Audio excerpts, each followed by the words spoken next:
Hello? Hey, Hollywood, I got a great idea for a kids movie. It's Planet 51, but this time the aliens are blue. Larry, that is more stupid than the other movie you mentioned. Great! I'll leave the movie by your door. Why do we hire him again? Ah, what a nice Christmas. Hello? I got another idea. Remember that student film about the squirrels and robbers? How about we turn that into a movie, but this time we rip off Over the Hedge? How about I say no? Great!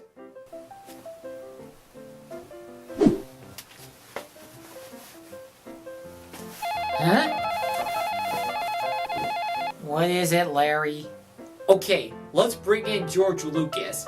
Oh, okay, everyone loves Star Wars. But let's make him make a movie about fairies and love and pop songs that are all about love. Larry... Glad you like it, boy.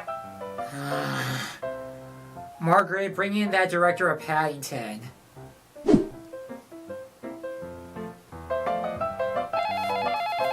What is it now? Okay, Rob Schneider as a polar bear. And we're done.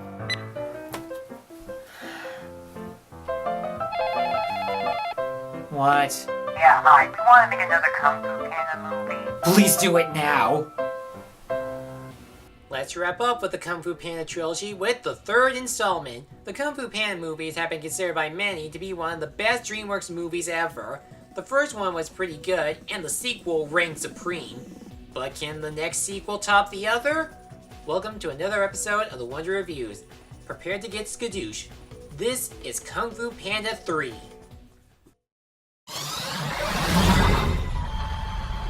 Now, in the other sequel, it focused on Po discovering the truth about his parents while stopping a dangerous villain.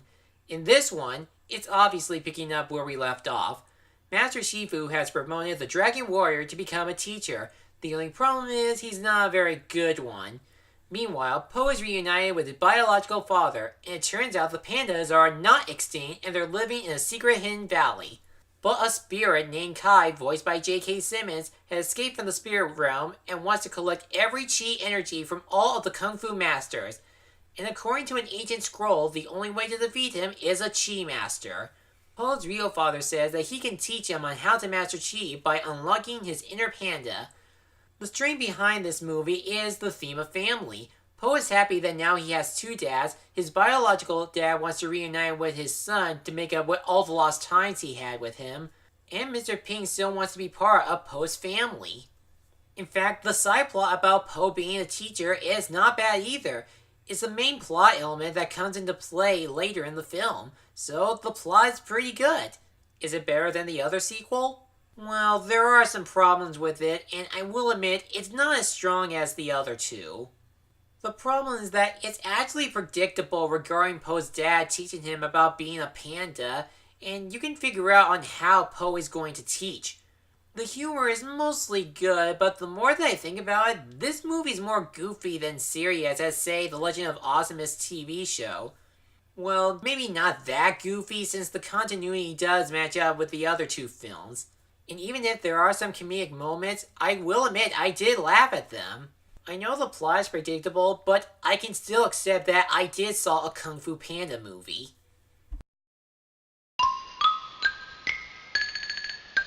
I think the real reason that the plot is predictable because despite bringing back our favorite characters, they're not as fleshed out as they were in the other films. Po is still the lovable panda, but there's nothing new about him. Shifu and the Furious Five are still the same Kung Fu masters, but they don't focus on them a lot, with the exception of Tigress, only she doesn't interact with Po as much as she did in Kung Fu Panda 2. The only reoccurring character that does go through a development is Mr. Ping. He's worried that his son might spend more time with his real dad, but he's got to learn that he can still be part of Po's family. There are some new characters, but they can be a mixed bag. There's Lee, Po's biological father, who is excited to find his long-lost son, but that's all we know about him. We do get a scene that he lost his wife years ago, but they never addressed it again. The pandas in the Hidden Valley are actually likable due to their character traits that are quite useful in the movie, like Mei Mei the Ribbon Dancer. And then you have the main villain, Kai, who honestly could have been a great villain. He has a great backstory that connects with Master Oogway, and he's hungry for power. But the problem is they portrayed him as some comedic villain, and some people like to interrupt him for some reason. I'm going to take your chi, then chit chat. in this Chitty chitty chat chat. He's cool and intimidating, but he's not as menacing as Tai Lung or Shen. The characters do deserve some growth, but at least you can still like them for what they are.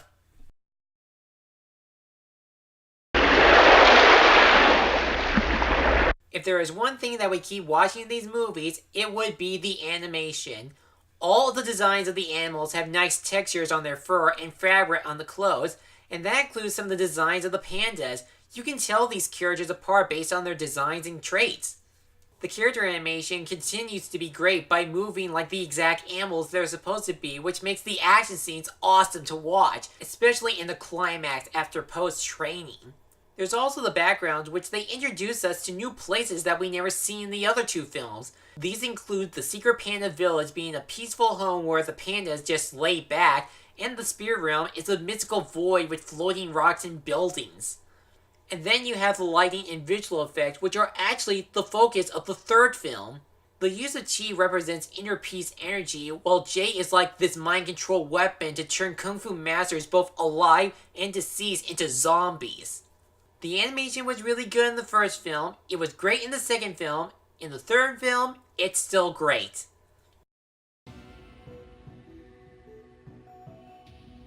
It's not as big as Kung Fu Panda 2, not even the first one, but I still like it. Kung Fu Panda 3 is a good conclusion to the trilogy, with a good plot, likable characters, funny jokes, beautiful animation, and some great fight scenes. Obviously, this is a recommendation to Kung Fu Panda fans. I don't have nearly enough time to review the TV show, and I know I enjoy the movies and I watch the actual TV show on TV, but I prefer looking over the TV show on DVD or Netflix. But it was refreshing to look back on the movie starring the Dragon Warrior. Now if you'll excuse me, I'm going to take a 12-hour nap. Wake me up till noon.